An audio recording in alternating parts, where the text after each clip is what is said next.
ही rally doctor Babasaheb Ambedkar, Mahatma Jyotiba Phule, सम्राट अशोक या जयंतीच्या निमित्ताने रॅलीचं आयोजन केलेलं आहे।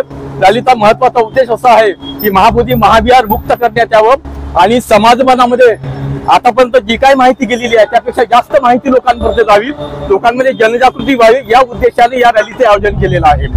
यामागे अनेक असे कारण आहेत, पण त्यामध्ये महत्वाचं कारण म्हणजे लोकांमध्ये जनजागृती होण्याच्या दृष्टीने आहे। महाबोधी महाविहार मुक्त होणं हे बौद्धांच्या दृष्टीने अतिशय महत्वाची बाब आहे आणि ते होण्याच्या प्रक्रियेमध्ये सहभागी झालेले आहेत, हालचाली झालेल्या आहेत। आणि तो BTR कारण जेव्हा संविधान या देशामध्ये लागू झालं, संविधानाने म्हटलं होतं की 1947च्या पूर्वीचे जे काही कायदे होते, 3000 वर्षापूर्वीचे जे कायदे होते ते 1949च्या संविधान लागल्यामुळं ही सर्व कायदे रद्द करण्यात आलेले आहे। त्यामुळे तो कायदा रद्द करण्यात यावा आणि पुढे नवीन कायदा करून बौद्धांच्या जे काही विहार आहे, महाबोधी महाविहार जे आहे ते बौद्धांच्या ताब्यामध्ये देण्यात यावं, अशा प्रकारची मागणी ही जोर धरते आहे। 12 तारखेला बुद्ध पौर्णिमा आहे आणि त्यानिमित्त बुद्धगयाला 12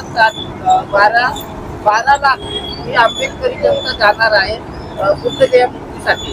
ओके, काय सांगा?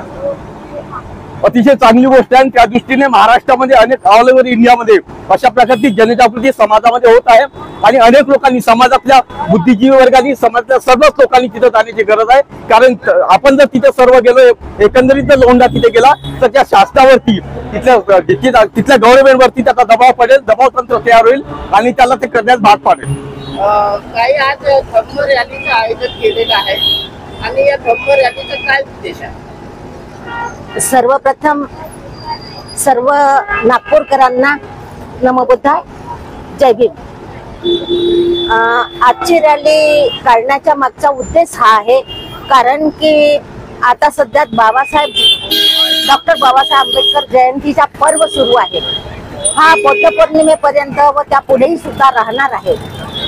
तर या ठिकाणी सम्राट अशोक, त्याचप्रमाणे प्रियदर्शी सम्राट अशोक, त्याचप्रमाणे महात्मा ज्योतिबा फुले, त्याचप्रमाणे डॉक्टर बाबासाहेब आंबेडकर यांच्या जयंती निमित्ताने, संयुक्त जयंती निमित्ताने ही रॅली आहे। पण त्याच्या मागचा हा संयुक्त जयंतीचा उद्देश हा आहे की महाबोधी मुक्ती आंदोलन हा त्याचा मुख्य उद्देश आहे आणि तो आमचा अधिकार आहे, जो आमचा आहे तो आम्हाला दिलाच पाहिजे। हा सर्वांचा जरी असेल तरी त्या ठिकाणी जे बुद्धाने सांगितलेले तत्व ते न पाडता त्या ठिकाणी वेगळेच तत्व पाळले जात आहे, म्हणून आम्हाला दुःख होत आहे आणि म्हणून आम्हाला ते लोक जे खरोखर बुद्धिस्ट नाही आहेत आणि म्हणून बुद्धाच्या व्यतिरिक्त त्या ठिकाणी काहीतरी वेगळे कार्यक्रम सुरू आहे, ते मुंडन करण्यात आम्ही जाऊन आलो। आम्ही दरवर्षीच्या त्या ठिकाणी चॅन्टिंगला जात असतो, तर आम्ही पाहतो त्या ठिकाणी म्हणजे बौद्ध विहार पुढे आणि त्याच्या बाजूला पाहिला तर हे बैल सर आहे तशासारखं नंदी आणि त्या ठिकाणी ते लिंगपिंड वगैरे आणि मागच्या बाजूला ते मुंडन करतात आणि ते पिंडदान करतात।